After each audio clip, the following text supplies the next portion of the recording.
There's no feeling more intense than starting over. If you deleted your homework the day before it was due, as I have, or if you left your wallet at home and you have to go back after spending an hour in the commute. If you won some money at the casino and then put all your winnings on red but it came up black. If you got your best shirt dry cleaned before a wedding and then immediately dropped food on it. If you won an argument with a friend and then later discovered that they just returned to their original view. Starting over is harder than starting up. If you're not ready for that, like if you've already had a bad day, then what you're about to go through might be too much. Feel free to go away and come back. I'll be here. Alright, thanks for coming with me on this trip. I'll understand if you have to take a break at any point. Just find a safe place to stop and quit the game. Don't worry, I'll save your progress, always. Even your mistakes.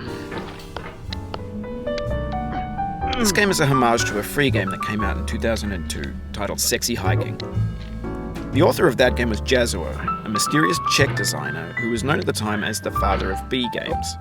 And B games are rough assemblages of found objects.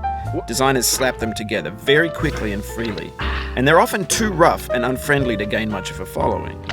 They're built more for the joy of building them than as polished products. In a certain way, Sexy Hiking is the perfect embodiment of a B game.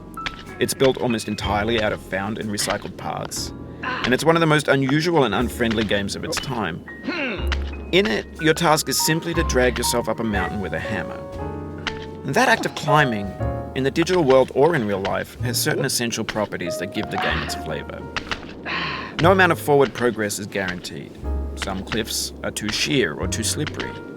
And the player is constantly, unremittingly in danger of falling and losing everything. Anyway, when you start Sexy Hiking, you're standing next to this dead tree that blocks the way to the entire rest of the game.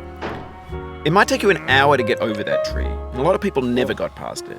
You prod and you poke at it, exploring the limits of your reach and your strength, trying to find a way up and over. And there's a sense of truth in that lack of compromise. Most obstacles in video game worlds are fake.